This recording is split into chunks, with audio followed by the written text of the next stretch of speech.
भगवान शिव का अनोखा और रहस्यमय मंदिर जहां विराजमान शिवलिंग पर हर 12 साल में बिजली गिरती है और उस शिवलिंग के कई टुकड़े हो जाते हैं।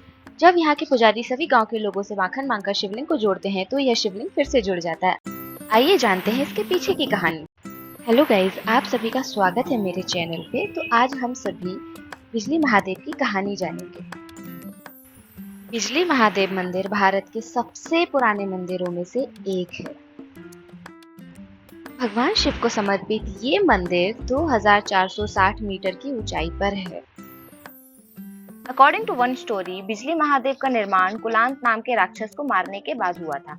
राक्षस कुलांत व्यास नदी के प्रभाव को रोककर घाटी को जलमग्न करना चाहता था ताकि वहां रहने वाले लोग डूबकर मरे। उसने एक अजगर का रूप लिया और नदी के बीच में चला गया ताकि नदी के प्रभाव को रोक सके। इसके बाद भगवान शिव को पता चला और महादेव उस राक्षस का अंत करने वहां गए। भगवान शिव ने उस राक्षस को पीछे मुड़कर देखने को कहा। जैसे ही राक्षस ने पीछे देखा, भगवान शिव ने अपने त्रिशूल से उसका वध कर दिया, जिसके बाद उसकी मायावी शक्तियों के कारण आसमान से बिजलियां गिरने लगी थी। उस राक्षस के विशाल शरीर से विशाल पर्वत बना था। उसके बाद महादेव ने इंद्र से कहा कि हर 12 साल में इस पर्वत पर बिजली गिरेगी और उस बिजली की शक्ति को कोई सहन नहीं कर सकता। इसलिए महादेव वहां शिवलिंग के रूप में विराजमान हो गए और हर 12 साल में वहां बिजली गिरती है, इसलिए हम इसे बिजली महादेव कहते हैं। तो बिजली महादेव को एक्सप्लोर करने के लिए हम निकल गए बिजली महादेव के लिए। सबसे पहले हम कुल्लू पहुंचे एंड कुल्लू से हमने गूगल मैप्स को यूज किया और हम पहुंच गए इन प्यारे से सुंदर वादियों के बीच में। और ये रास्ते देखकर हमें समझ आया कि जब रास्ते इतने सुंदर हैं तो बिजली महादेव हमारा डेस्टिनेशन कितना सुंदर होगा। मैं अकेली नहीं थी, मेरे साथ मेरा पैक, मेरी प्यारी सी पपी शीरा भी थी, जो कि इस प्यारे से नज़ारे को एंजॉय करते हुए स्कूटी पर चली जा रही थी। हम पहाड़ की इतनी हाइट पर थे कि हमें कुल्लू इतना छोटा सा दिख रहा था एंड ये वो नज़ारे थे जो हमने शायद कभी एंजॉय किए ही नहीं थे, बट हम बिजली महादेव को देखने के कारण इन नज़ारों को भी एंजॉय कर पाए। थोड़ी देर जाकर हमने देखा कि एक पहाड़ पर बारिश हो रही है और एक पहाड़ पर धूप निकली हुई है, तो उसको एंजॉय करने के लिए मैं और शीरा नीचे उतर गए और हमने हमारा वीडियो शूट कराया था कि हम अपने व्यूअर्स को भी दिखा पाए। आप देख सकते हो इस पहाड़ पर धूप निकली है एंड इस पहाड़ पर बारिश हो रही है।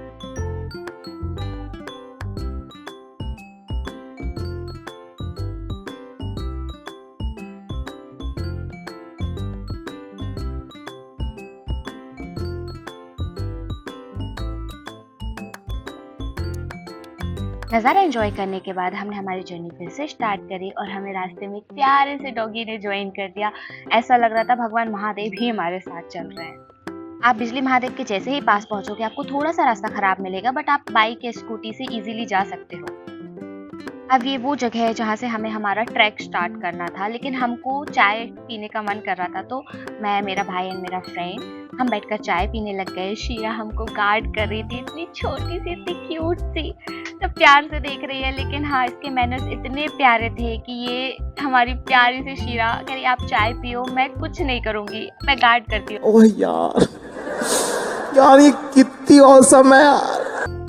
हमारा छोटा सा बेबी हमें चाय पीने के लिए गार्ड कर रहा है, जैसे हमारे ऊपर बहुत बड़ी मुसीबत आने वाली है या कोई हमारी चाय छुड़ाकर भाग जाएगा।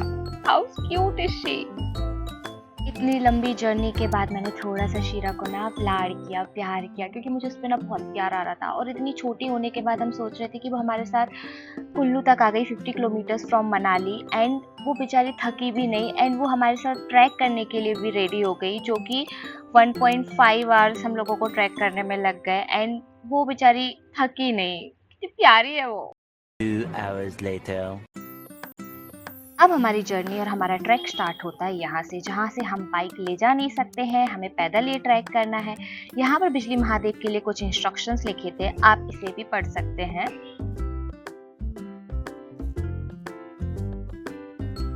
यहाँ पर हमने हमारी शीरा की फ्रेंडशिप कराई इस प्यारे से डॉगों के साथ, ताकि इनकी लड़ाई ना हो और हमारा ट्रैक थोड़ा सक्सेसफुल हो जाए। एंड इन लोगों ने दोस्ती कर ली, फिर मैं और शीरा हमने स्टार्ट किया दौड़ना, भागना, ताकि हम ट्रैक जल्दी से कर लें।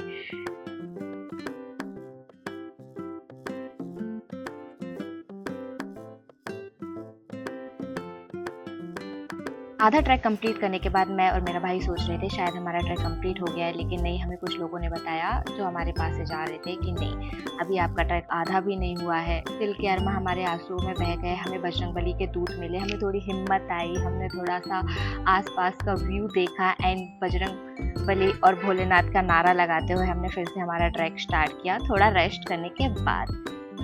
ये वो जगह थी जहाँ पर चाय या कॉफ़ी वगैरह मिलती थी, बट उस टाइम पे वो बंद था। हम लोग थोड़ा रेस्ट करके वहाँ से आगे बढ़े, सुंदर नज़ारे देखते हुए, भोलेनाथ का नारा लगाते हुए हमने हमारा ट्रैक फिर से स्टार्ट किया। ट्रैक करते करते हम लोगों ने देखा कि बहुत सारे पेड़ पर बहुत बिजली गिरी हुई थी, जैसे कि ये पेड़ है और ये एक पेड़ नहीं था, आगे भी आप देखना इतने सारे पेड़ हैं जिन पर बिजली गिरी हुई है। आई थिंक बिजली महादेव का नाम ही इसलिए बिजली महादेव है क्योंकि वहाँ पर पहाड़ पर भी बिजली गिरती है, वहाँ के पेड़ भी उस बिजली को अपने ऊपर ले लेते हैं। मैं और शीरा आगे बढ़े, हमें बहुत सारे ऐसे पेड़ दिखे जिस पर बिजली गिरी हुई थी। क्योंकि हम मंदिर के पास आ गए थे तो हमें ऐसे बहुत सारे पेड़ दिखे थे जिन पर बिजली गिरी हुई थी। रास्ते में आपको शॉप्स मिल जाएंगी जहाँ से आप पूजा का सामान ले सकते हो और आगे जा सकते हो, क्योंकि पूजा का सामान 1 किलोमीटर मंदिर से 1 किलोमीटर दूर से मिल रहा था और मेरी खुशी का कोई ठिकाना नहीं था क्योंकि मैं 1 साल से वेट कर रही थी इस ट्रैक का और फाइनली मैं वहाँ पहुँचने वाली थी। जैसे जैसे मंदिर के पास जा रहे थे नज़ारे और सुंदर होते जा रहे थे।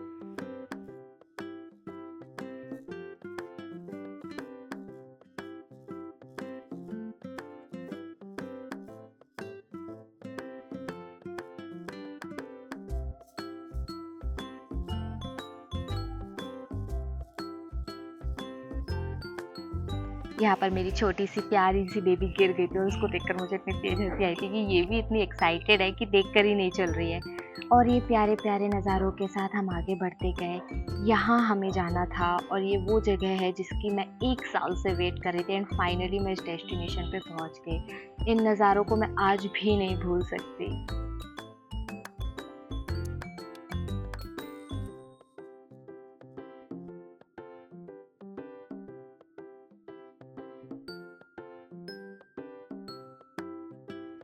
मेरे फेस पर आप वो एक्साइटमेंट देख सकते हो कि मैं कितनी खुश हूँ कि मैं फाइनली अपने बिजली महादेव पहुँच गई। महादेव ने मुझे फाइनली बुला लिया।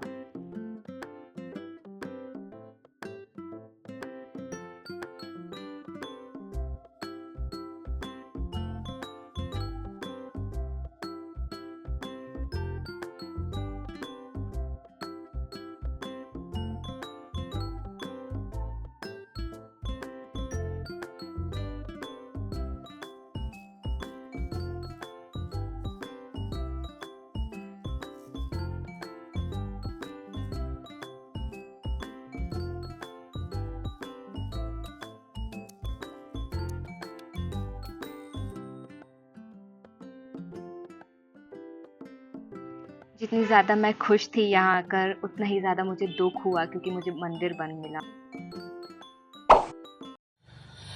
बेकार है भैया, मैं तो टूट गया मैं तो अब। मंदिर बंद होने के कारण थोड़ा दुख तो हुआ था, लेकिन भगवान तो हर जगह होते हैं, तो हमने दूसरे मंदिर में वहीं पर पूजा करी एंड पूजा करने के बाद हम वहाँ से निकले। April to June and September to November is the best time to visit Bijli Mahadev, जब आपको मंदिर ओपन मिलेगा एंड आप इसी टाइम पर जाना। जो गलती हमने करी वो आप मत करना। Thanks for watching.